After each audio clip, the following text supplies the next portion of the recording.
Finally, wireframing. This is a very crucial milestone on many fronts.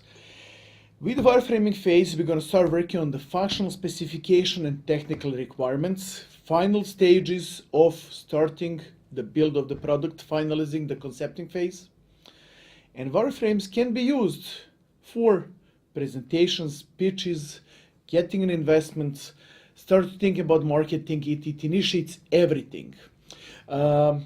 If you look at what Dragan and I have done in some of the previous episodes when sketching the product, some would argue that is basically wireframing. Now, I consider it not to be, because I like to work to the tiniest details, because if you miss on those, you can screw up your investment.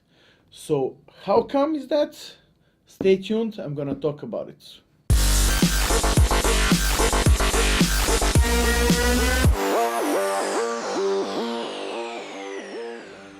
Let's just take the most simplistic example to prove this point. Sign up, sign in.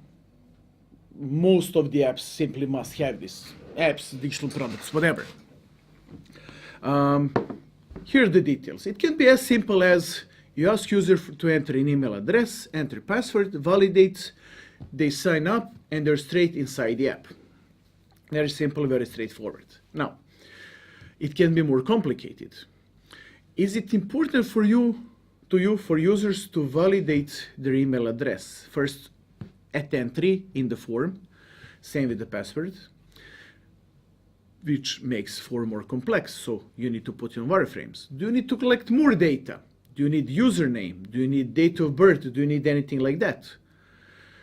If you require more data, is it one screen? Is it a couple of screens? A wizard? Do you want to bother users now with that? Or later, after they sign up, as you want to get them inside the app and then bother them. So it can be one screen, it can be 5 screens. These other 4 screens can be before validation and authentication or after. So it's one very simple process which can be solved in 2 screens and can be solved in 5. And these 5 can be in any order possible. So there are decisions you have to make. If you don't make those decisions, developers will make those decisions. Will they ask you? Will they do as you imagined it will be? Who knows? So don't leave it for interpretation because you will make a mess. Now, when users sign up, do you want them to validate email address before they are let inside the app? Depends on your business requirement. So we got them in somehow, finally, with email and password. What happens when they come back and their token expired? They need to sign in again, whatever. What happens if they have forgotten the email they used or they forgot the password? What is the process of resetting the email and password? It can go as sending an email, creating a password that is auto-generated, or requires a form, or you will just let them in by entering email address, emailing the link that authenticates them and letting them in. So again, something can be done in 1 step or 5 steps in many different orders. So we're talking about some complexity here for something that is very basic. And imagine this on higher level of things. Let's just mention Facebook sign up or sign in, whatever.